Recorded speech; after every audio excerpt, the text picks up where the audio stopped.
యేసు ప్రభు తన శిష్యుల్ని పిలిచి ఇక లోకంలో పరిచర్యకు వాళ్ళని సిద్ధపరిచి అన్ని విధాల వారికి హెచ్చరికలు ఇచ్చి కొన్ని పాఠాలు నేర్పి లోకంలోనికి పంపేటప్పుడు లోకంలో ఉన్నటువంటి వ్యక్తులనేమో తోడేళ్లతో పోల్చాడు, లోకంలోనికి వెళ్ళేటువంటి దేవుని సంబంధులనేమో గొర్రెలతో పోల్చాడు.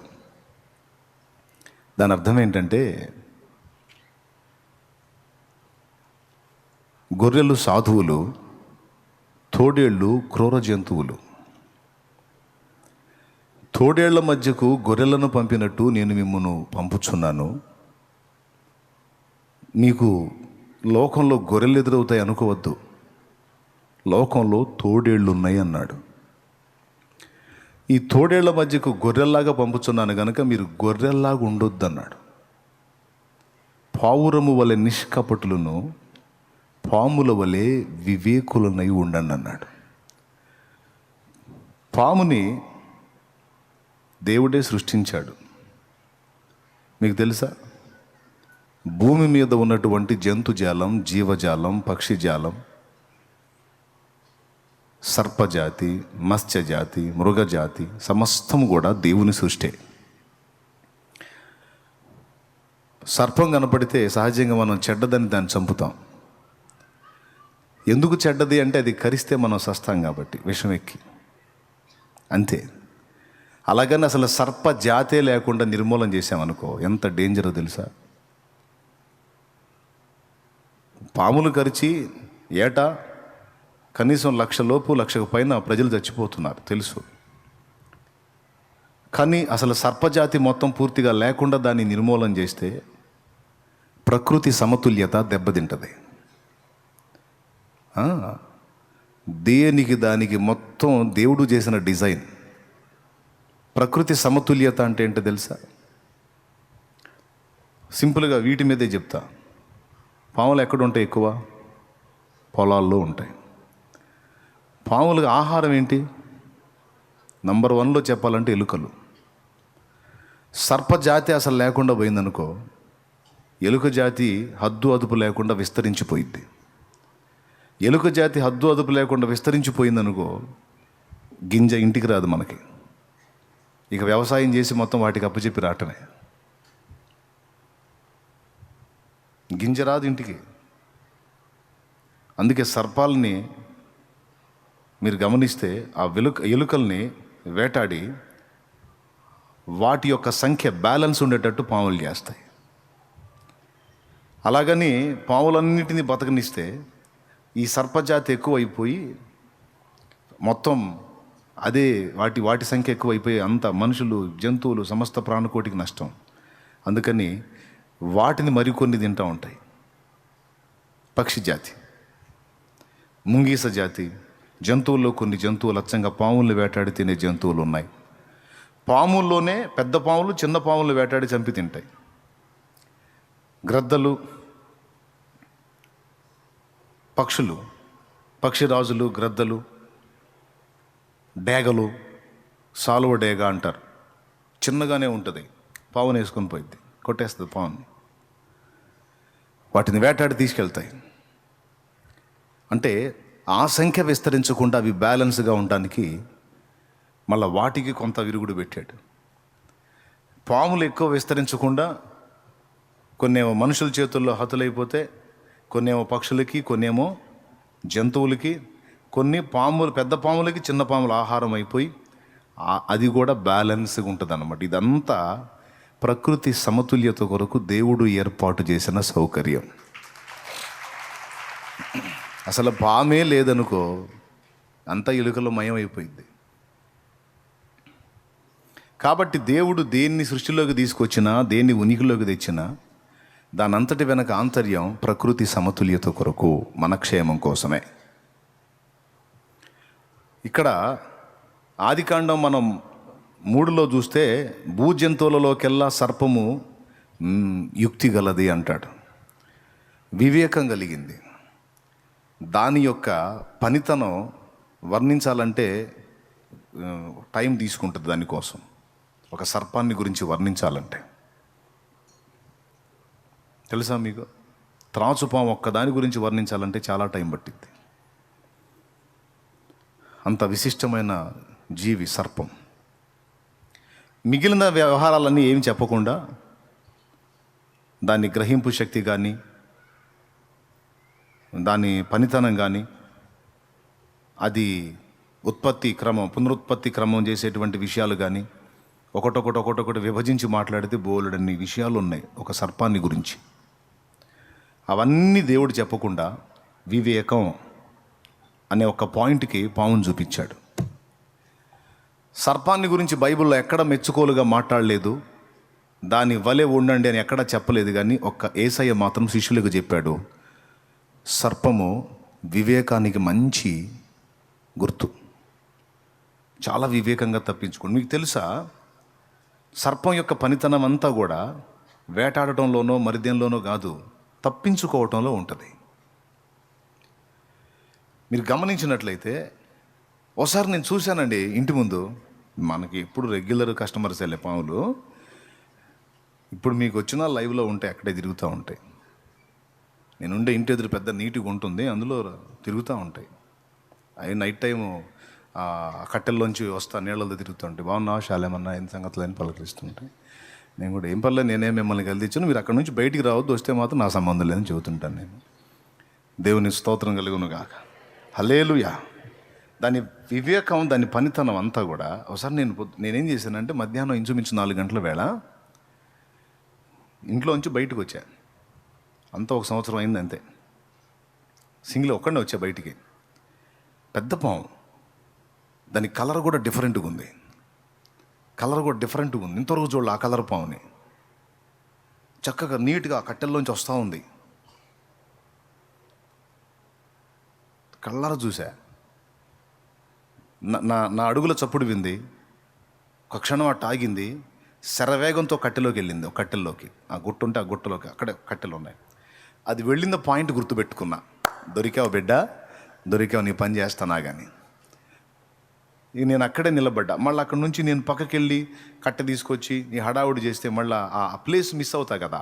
అందుకని నేను అది ఎక్కడుందో ఆ ప్లేస్ని అలానే గుర్తుపెట్టుకున్నా.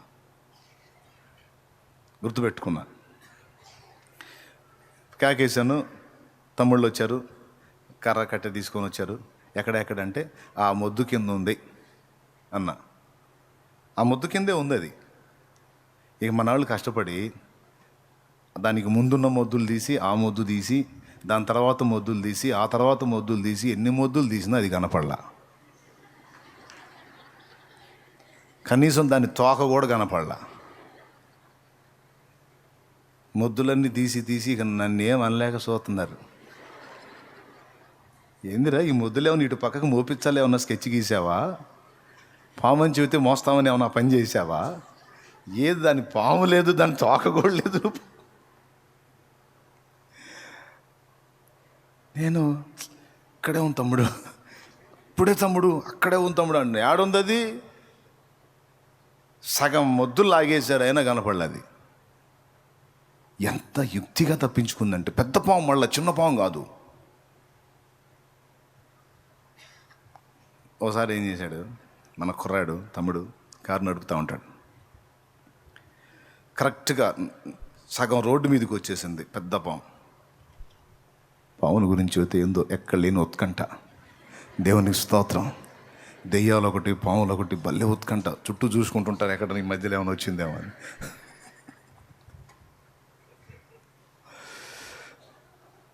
పెద్ద పాము, రక్తపింజరి ఇంతలా ఉంది. సగం వచ్చేసింది రోడ్డు మీదకి. మా తమ్ముడు ఉన్నాడు, ఓ తమ్ముడు ఆవేశం బాబు,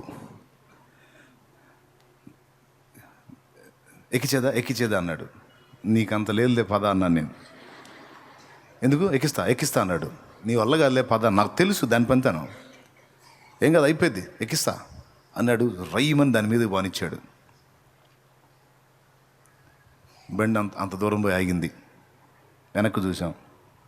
వాస్తవంగా మనోడు వెళ్ళిన స్పీడు, మనోడు ఇచ్చిన మూమెంట్ ఎలా ఉందంటే, అది దాని మీద ఎక్కి పప్పు అయిపోయి ఉండాలి. అసలు ఏం లేదు ఆడ.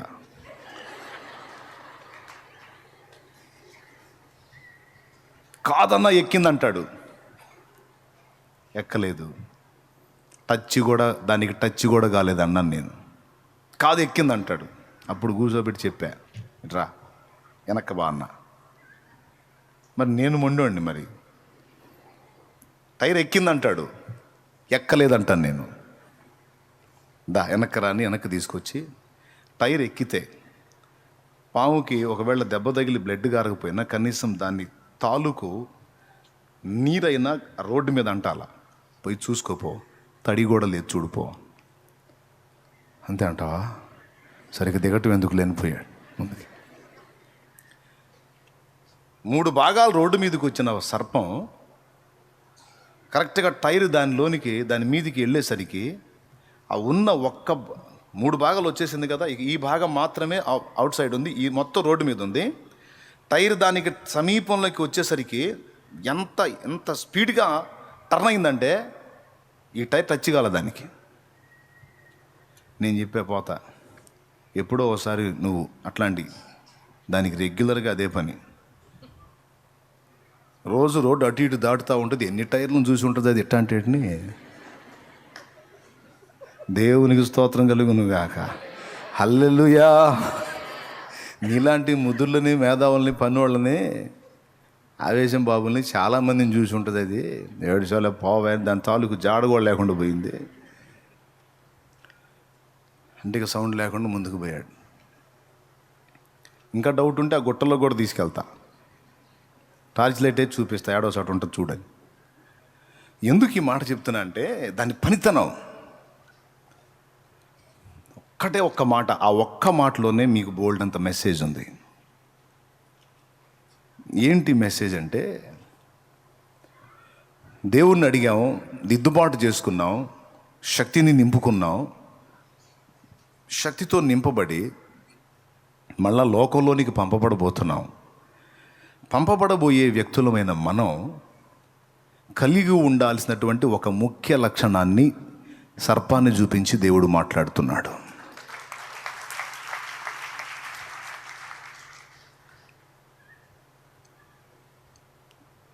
గొర్రె ఉంది, తోడేలుకి ఈజీగా చిక్కిద్ది,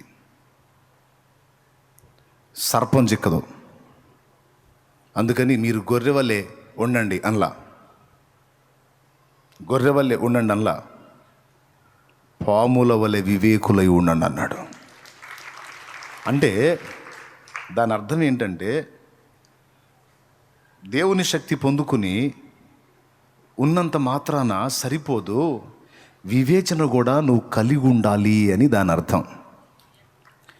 ఫర్ ఎగ్జాంపుల్, శాంసన్ దేవుని పరిశుద్ధాత్మాభిషిక్తుడే, బలవంతుడే, కానీ ఎంత బలవంతుడైనా వివేకం లేనివాడు ఒక పాయింట్లో. ఇప్పుడు దిలీలా దగ్గరికి వెళ్ళావు, సరే నీకు భార్య మోసం చేసింది, అయిపోయింది, తీసేయి. ఇంకొక దగ్గర ఎవరో వేశ్యతో జీవించావు, సరే ఆమె వేశ్య అనుకున్నావు, తీసేయి. సరే దిలీలా మంచిది అనుకుని ఆమె ఇంట చేరావు. ఇంట చేరినప్పుడు ఆమె తవ్వకాలు జరుపుతుంటే నువ్వు ఎందుకు వివేకాన్ని కోల్పోయావు? బలం ఉండగానే సరికాదు, వివేకం కూడా కావాలి అనేది పరిశుద్ధాత్మ దేవుని మాట. ఏం కావాలి? వివేకం. ఎన్నిసార్లు చెప్పిందండి, నీ గొప్ప బలం ఎందులో ఉంది అని అడిగింది. నీ గొప్ప బలం ఎందులో ఉందని అడిగితే ఏనేం చేశాడు? ఎందుకు నీకు అని అడగాలి. కాదులే తెలుసుకుందామని అందనుకో, నా బలరహస్యం నీకు అవసరమా, నేను అవసరమా? ఇప్పుడు నా పర్సనల్ అది నీకు చెప్పేది కాదు. కాబట్టి ఆ పాయింట్ని ఇంకోసారి నువ్వు అడగొద్దు.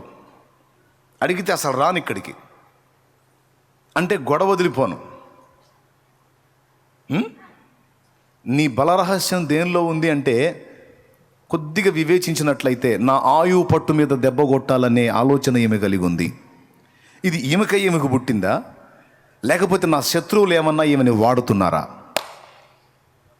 గుర్తుపెట్టుకోండి, కొన్నిసార్లు మన ఇంట్లో మన కుటుంబ సభ్యుల్నే సైతాను వాడతాడు, మన ఇరుగు పొరుగులను వాడతాడు, మన సమీపస్తులు అనుకున్న వాళ్ళని వాడతాడు, మనల్ని పాడు చేయటానికి, రెచ్చగొట్టడానికి, తప్పుడు పనులు చేయటానికి, దరిద్రగొట్టు జీవితంలో దిగజారటానికి. మనమెంతో నమ్మిన వాళ్ళని వాడుకొని వాడు దెబ్బ కొడతాడు. బలహీనులను వాడుకొని బలవంతులను నాశనం చేసే కుట్రదారుడు సైతాను. ఇది కూడా కాపీయే, దేవుని చూసి కాపీయే. బలహీనులను వాడుకొని దేవుడు బలమైన కార్యాలు చేస్తాడు కదా. బలహీనులను వాడుకొని దేవుడు బలమైన కార్యాలు చేస్తాడు కదా. ఆయన చూసి వీడు కాపీ అన్నమాట. బలహీనులను వాడుకొని బలవంతులను దెబ్బ కొడతాడు వాడు. ఎన్నడూ లేనిది ఈ అమ్మాయి కొత్త ప్రశ్న అడుగుతుంది. ఇన్ని రోజులు అడగల, రెగ్యులర్గా వస్తున్నా వెళ్తున్నా, ఇన్ని రోజులు అడగల, ఇప్పుడు అడిగింది. అసలు ఏమై ఉంటుంది? ఎందుకు అడుగుతుంది? తనకు కలిగిందా, లేకపోతే ఎవరి ప్రేరణ కన్నా లొంగుతుందా? జస్ట్ చిన్న వివేచన చేసినట్టయితే దిలీలాని దగ్గర కూర్చోబెట్టుకొని, ఆయన తోడ మీద ఈయన వండుకోవటం కాదు, అవసరమైతే ఆయన కౌగిట్లోకి ఆయన దగ్గరికి తీసుకొని, దిలీలా భయపడకు, ఇంతవరకు నువ్వు అడగని మాట అడిగావు, ఇంతవరకు నీ నుండి వినని ప్రశ్న నేను విన్నాను, నా బలరహస్యంతో నీకెందుకు? అసలు దాంతో నీకు అవసరం లేదు కదా, ఈ ప్రశ్న నీది కాదు కదా. చెప్పు, ప్రలోభానికి లొంగావా, లేతే బెదిరింపులకు లొంగావా? నేనున్నాను, భయపడద్దు. ఎవడు నిన్ను బెదిరించాడో ఏరి పారేస్తా మొత్తాన్ని. దా కూర్చో, అసలు ఏం జరిగింది చెప్పు దిలీలా. డబ్బు కకృతి పడ్డావా? బెదిరింపులకు లొంగిపోయావా? అవసరమైతే నిన్ను నేను పక్కన దాచిపెడతా. నిన్ను ఎవడన్నా బెదిరిస్తే బెదిరించేవాడికి నిన్ను చిక్కకుండా నేను కాపాడుకుంటా, నా వెంట పెట్టుకుంటా. అవసరమైతే నిరంతరం నీకు తోడు నీడగా నేనుంటా. చెప్పు దిలీలా, ఏం జరిగింది? నువ్వు అడగని ప్రశ్న, అడగకూడని ప్రశ్న, ఎన్నడూ అడగని ప్రశ్న ఇప్పుడు నన్ను ఎందుకు అడిగావు? ఆ ఒక్క పాయింట్లో పట్టుకున్నట్టయితే సూపర్గా ఉండేది. ఆమె తొడ మీద ఆయన తలకాయను పెట్టి ఆమె ఊరడించడం కాదు, లాలించడం కాదు, ఆ పని ఈయన చేసినట్లయితే సంసోన్ లైఫ్ ఇంకొక టర్నింగ్లో ఉండేది, ఇంకొక మలుపులో ఉండేది. కానీ ఆ చిన్న విషయంలో వివేకాన్ని కోల్పోయి, నీ గొప్ప బలరహస్యం దేనిలో ఉందంటే జోకులు వేయటం మొదలుపెట్టాడు. జోకులు